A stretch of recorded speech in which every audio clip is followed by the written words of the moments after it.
I wanted to make a video about self-esteem because I'm someone who had low self-esteem for most of his life until recently.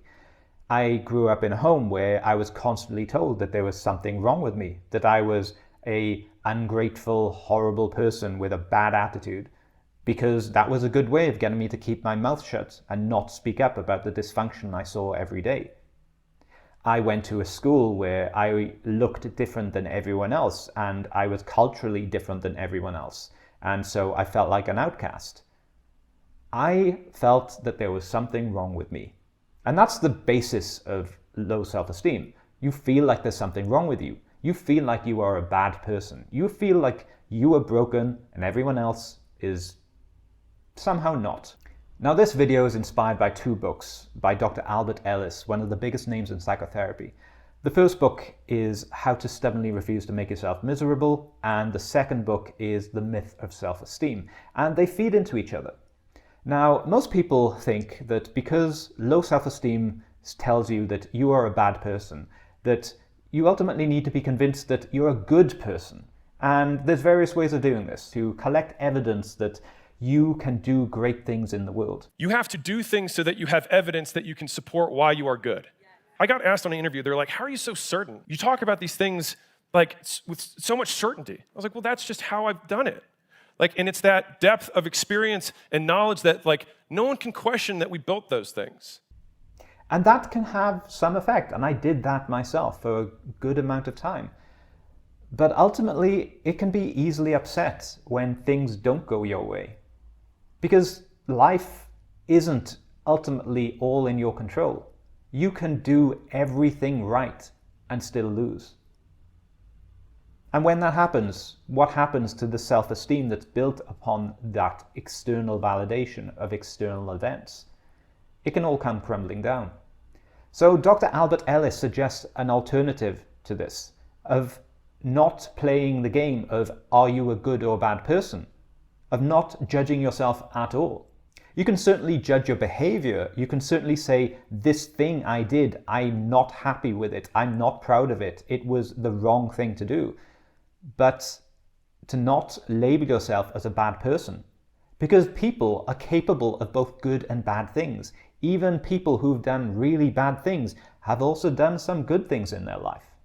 It's not like the label of a bad person prevents them doing good things, and labeling someone as a good person doesn't prevent them doing bad things either. The world is not so black and white.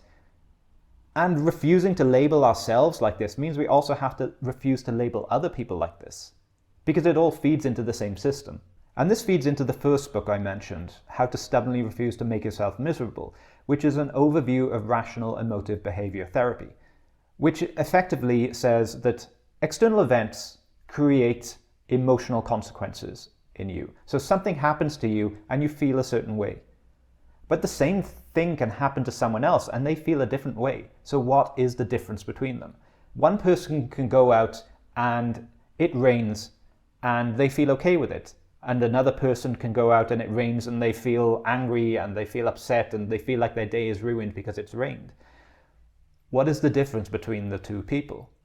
One of them believes that it's okay for it to rain and the other person believes that it's awful for it to rain. So our beliefs are the framework through which we interpret external events. Now this is very much in line with Stoicism. It's not so much what we go through that makes us suffer, but what we think about what we go through that makes us suffer. And in the same way, it's not so much our actions themselves that make us upset, but what we believe about them. Now, I have a fear of cheating. I have never cheated. I never want to cheat. But I also recognize that I believed that because I'd never cheated, that made me a good person. And so I was terrified of ever losing that claim to be a good person, because I would then be an awful person and everything I do would be worthless if I had crossed that line.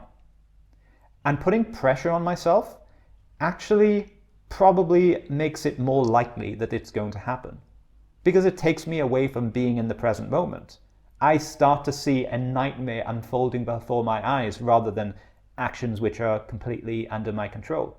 In the same way, if you tell a child you are a bad person because you've done this, they might have some abandonment fear provoked inside them. And they might temporarily change their behavior out of pure fear of abandonment, but they're never going to actually learn to want what is good. They're just doing what you tell them out of fear that you might abandon them. And so being terrified of something is not a good motivator, because you're avoiding the action because you're terrified of the consequence, not because you want to not do it, because you want something more than that. In reality, yes, I will be attracted to other women. In reality, yes, I want to eat sweet food that I see in the supermarket. It doesn't mean that I have to go out of my way to do it. Just because part of me wants it, it doesn't mean I have to act on it. Me refusing to eat chocolate is not me being authentic. It's just acknowledging there's part of me that wants it, but I don't have to have it. I don't have to betray my own principles. And now I'm feeling more into the cheating side of things, because it's not such a big deal if I eat chocolate. But in the same way, it's something that part of me might want, and I acknowledge that that's there. But it doesn't make me a terrible person to have those thoughts, and it isn't part of some big nightmare. I can take the pressure off myself, and I can just say, you know what, I'd rather just look good and feel good and be in good shape. I'd rather have a good relationship that's loving and caring. So how does this tie together? Well, in refusing to judge yourself or anyone else based on their actions as a good or a bad person, but just judging the actions themselves, then you have to quit this line of, if I do X, then that makes me a bad person. And that's not so much an insight, but something you have to train, because what you'll find is so much of your behavior, so much of your thought patterns are based around this core fear. And you have to start to break it down. Rational emotive behavior therapy involves taking these beliefs as you find them and strongly disputing them, asking yourself, how do I know that this is true? What's the evidence that this is true? And then what's the evidence that it's false? And then what's the worst thing that could happen if my fear comes true? And what is the best thing that could happen if my fear comes true? Bringing these fears into a rational lens takes away their power. You get to explore them. You get to examine them and realize it might be something you don't want to happen. It might be something that you would feel bad about, but it's not the end of the world. And so you can put less pressure on yourself. Now, there are some limitations to the REBT approach. I don't think everything is driven by a belief as such. There are some conditioned responses in the body of which beliefs are the symptom rather than the beginning result. But sometimes addressing the belief gets us closer to the core thing in the brain which drives those beliefs. For example, a dog might get hungry at a certain time.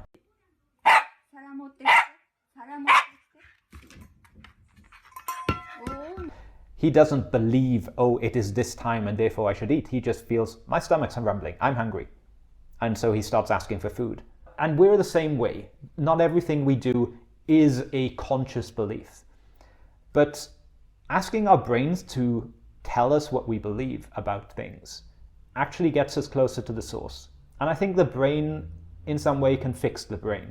So even if we didn't have a conscious belief going on, when we can find what the unconscious mind is doing, and it might manifest as a belief, it might come out as something that we never thought to ourselves, but that belief seems to capture that impulse. There's something that quantum physics and psychology have in common, and that is when you observe a state, it changes it. And sometimes peeling back the layers of our fears and what we believe about them changes who we are. And so we can go from someone who is terrified of being a bad person, who is under the control of people who might make us feel like we're a bad person if we don't do X, Y, and Z, and instead get to have the life that we choose for ourselves. Because we can then choose the actions we want rather than avoiding the ones that we fear. You're welcome.